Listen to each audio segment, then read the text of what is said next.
Adil Kak Talino, Bacuramin Kak Saruga, Basengat Kak Jubata, arus. Salam spiritual seni dan budaya. Terima kasih kembali lagi bersama saya Yanto Yarus.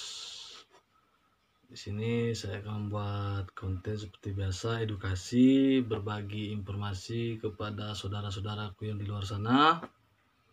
Semoga bisa membantu saudaraku di sana.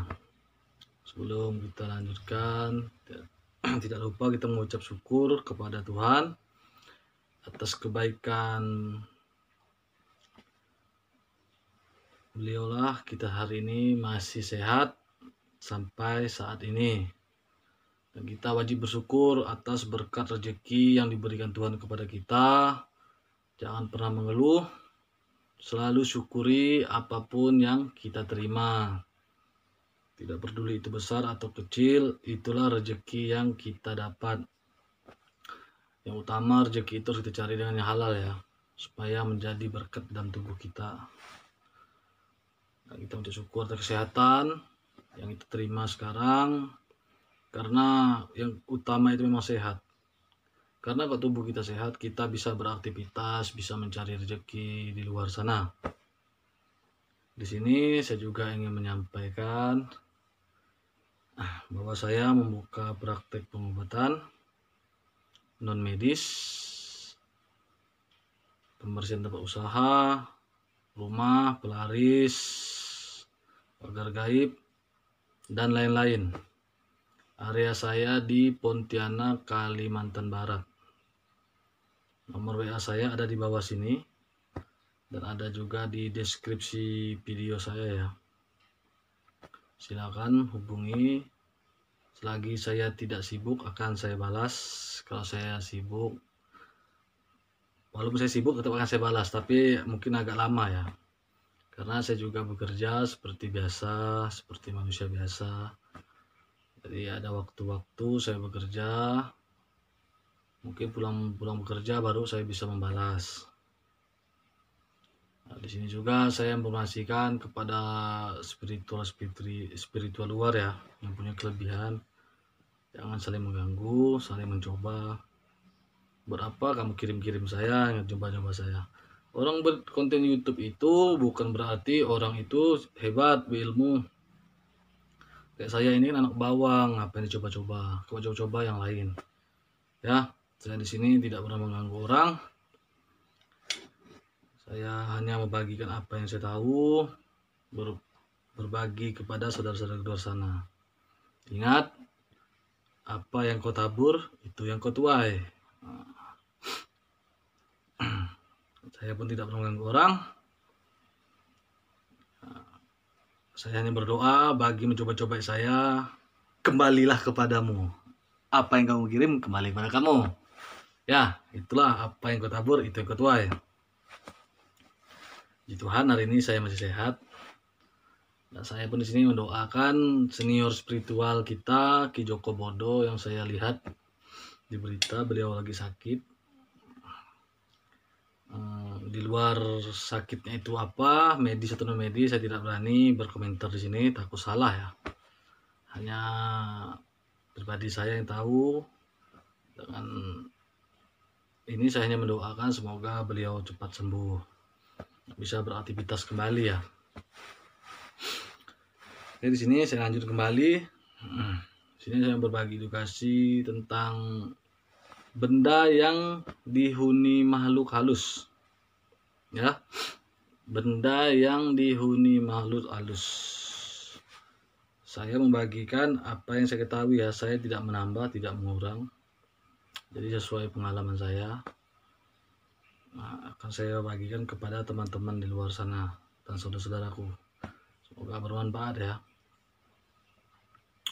Benda yang dihuni makhluk halus ya, benda yang suka dihuni makhluk halus. Jadi makhluk halus ini ada benda-benda yang dia suka huni ya, suka ditempati gitu. Jadi benda-benda ini ada di sekitaran kita tinggal, ada di dalam rumah kita biasanya. Jadi yang saya bagikan ini yang biasanya ada di sekitaran tempat tinggal kita atau di dalam rumah kita. Jadi benda ini yang disuka dihuni makhluk halus ya. Jadi yang pertama itu yang ada di sekitaran kita ya, boneka. Boneka ya. Boneka itu adalah salah satu benda yang suka dihuni makhluk halus. Jangan salah, kita menyimpan boneka banyak-banyak di rumah itu sebenarnya itu mengundang dan memancing makhluk halus untuk bersarang di dalam boneka itu. Memang kalau kita lihat ya, sepintas lalu boneka itu tidak ada apa-apa ya. Tapi sebenarnya itulah sarana tempat tinggalnya makhluk halus. Jadi secara tidak langsung kita itu mengundang makhluk halus untuk tinggal ke dalam boneka itu. Jadi kita tuh memberi dia tempat untuk tinggal. Nah, jadi ada seperti cerita boneka apa ya? Ini kisah nyata ini. Film boneka Annabelle. Itu bisa nyata itu, film boneka Annabelle itu. Ada makhluk gaib yang tinggal ke dalam boneka itu. Boneka itu hidup. Itu bisa nyata itu. Cerita boneka Annabelle itu. Bukan rekayasa, tapi itu diangkat dari cerita kisah nyata dan sampai sekarang pun memang ada. Mungkin di daerah Indonesia ini ada ya cerita-cerita boneka seperti itu, cuma tidak diangkat menjadi film yang mungkin tidak diangkat ke film yang lebar ya. Tapi sebenarnya ada di daerah kita Indonesia ini. Jadi waspada kalau yang suka penggemar mengkoleksi boneka, apalagi boneka yang agak seram-seram ya. Itu lebih suka itu makhluk halus masuk ke dalam itu. Jadi waspada, jangan kita mengundang barang itu datang ke tempat kita karena kita menyediakan tempatnya. Ya, seperti boneka itulah.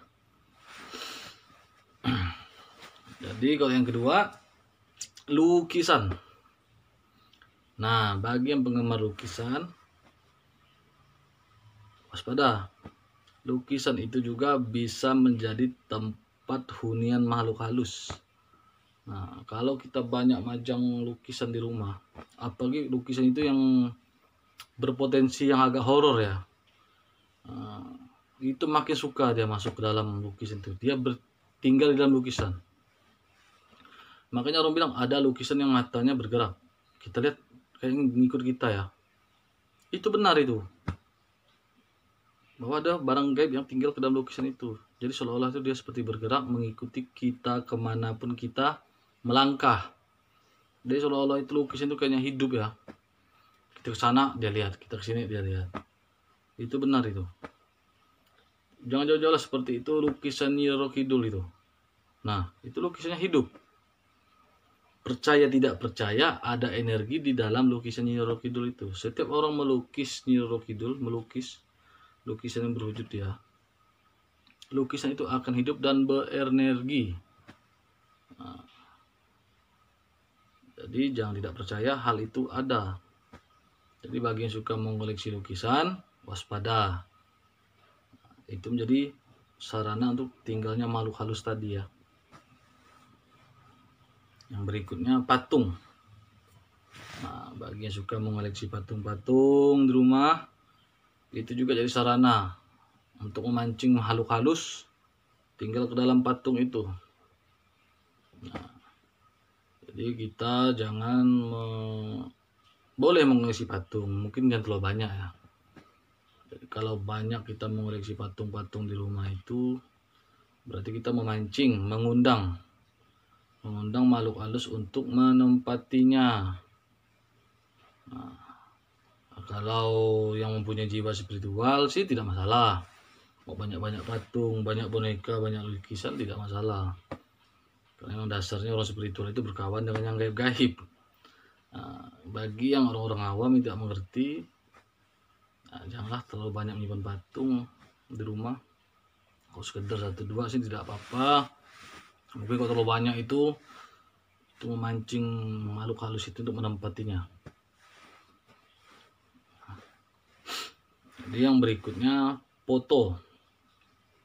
Nah, kalau foto ini sih susah ngomong juga ya. Setiap orang pasti banyak foto, tidak di dinding, tidak di HP. Foto itu banyak. Mengapa foto bisa menjadi benda yang suka diluk makhluk halus? Nah, contoh seperti ini aja. Ada orang berfoto. Tiba-tiba fotonya dicetak, ada bayangan kiri dan kanan. Penampakan. Ya karena itulah, foto itu juga menjadi sarana yang dihuni makhluk halus. Nah, makanya sering menampakkan dirinya melalui foto. Sekali cetak ada penampakan kiri dan kanan, ada penampakan sekelebat, ada penampakan yang benar-benar nampak. Itu benar adanya. Jadi dia emang suka ke tempat foto itu, emang suka dia. Jadi jangan heran, kan banyak terjadi itu orang foto sekali cuci cetak ada penampakan. Itu betul itu. Karena foto ini menjadi sarana juga bagi makhluk halus. Maka kalau banyak foto di dinding, apalagi foto-foto lama itu jangan heran. Apalagi foto itu berjiwa horor, foto-foto horor. Wah, itu paling suka dan tinggal ke dalam itu. Itu benar itu. Terus yang terakhir kelima ya. Ini mungkin yang terakhir ya bagi saya. Cermin. Nah, kalau cermin ini di mana-mana bisa ada cermin ya. Di rumah kita mungkin lebih dari satu ya kita cermin. Setiap kamar itu ada kaca. Jadi kita kan manusia itu tidak jauh dari cermin. Habis mandi kita berkaca, berbedak, pakai kaca lah ya.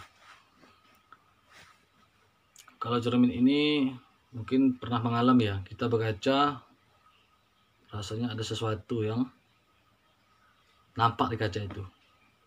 Kita berkaca, tengok di belakang kita kayak ada sesuatu ya. Kita toleh gini tidak ada. Tengok lagi di kaca benar-benar ada. Kita lihat ke belakang tidak ada. Jadi benar itu, cermin itu memantulkan energi makhluk halus tadi ya. Dia memantulkan. Karena makhluk halus itu kan tidak berdaging, bertulang seperti manusia ya. Dia energi, roh. Jadi jangan nonton konten-konten yang ada konten yang bilang bisa manggil ini, bisa dipegang hantu, bisa berwujud, itu bohong. Kalau barang gaib itu bisa berwujud, kiamat dunia ini.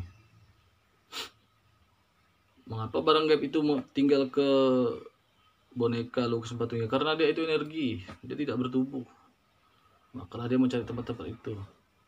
Jadi jangan percaya kalau ada yang mengatakan atau membuat video barang gaib itu bisa dipegang, apalagi disentuh. Wah, itu bohong itu. Barang itu tidak berdaging ya. Nah, jadi kita jadilah penonton yang cerdas, yang bijak. Di Alkitab manapun, di Al-Quran atau di Injil atau di kitab apapun ya, sudah dijelaskan bahwa yang namanya barang roh ini dia tidak berdaging. Manusia yang sempurna itu cuma manusia.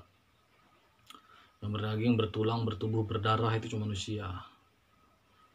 Nah, jadi kalau ada nonton konten YouTube ataupun apapun, lihat yang berdaging itu kok ada roh berdaging, itu bohong itu. Saya siap diundang. Dan saya siap membiayai diri saya sendiri. Jika memang benar itu yang buat konten itu bisa dipegang roh itu berdaging, saya siap pergi. Saya mau lihat. Dan saya pengen megang itu hantu itu.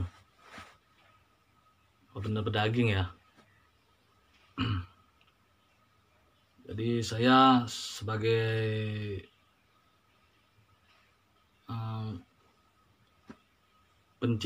pencinta spiritual ya, agak bingung juga kalau udah roh itu berdaging.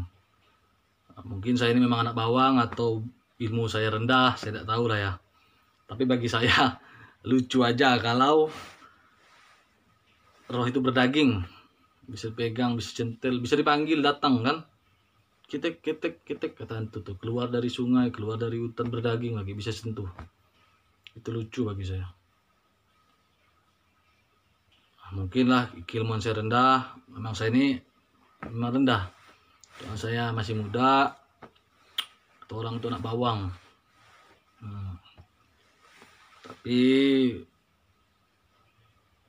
dengan mata melihat bahwa barang gaib itu bisa berdaging, bagi saya itu kebohongan publik ya, pembohongan publik. Jadi saya siap diundang menyaksikan roh itu bisa berdaging, bisa dipegang ya. Siap, siapa yang mengundang saya akan siap pergi. Jadi mungkin di sini sampai di sini saja. Benda yang dihuni makhluk halus tadi, ini paparan yang sederhana, yang dasar ya. Semoga bisa membantu rekan-rekan di luar sana, saudara-saudara di luar sana. Mohon maaf jika ada salah kata, salah tindak, salah perbuatan, salah ucapan. Ini tidak ada niat untuk menyinggung siapapun ya. Murni edukasi dan berbagi. Oke, sampai sini dulu. Adil Kak Talino, Bacuramin Kak Saruga, bahasa ingat Kak Jubata. Arus. Salam spiritual seni dan budaya. Terima kasih.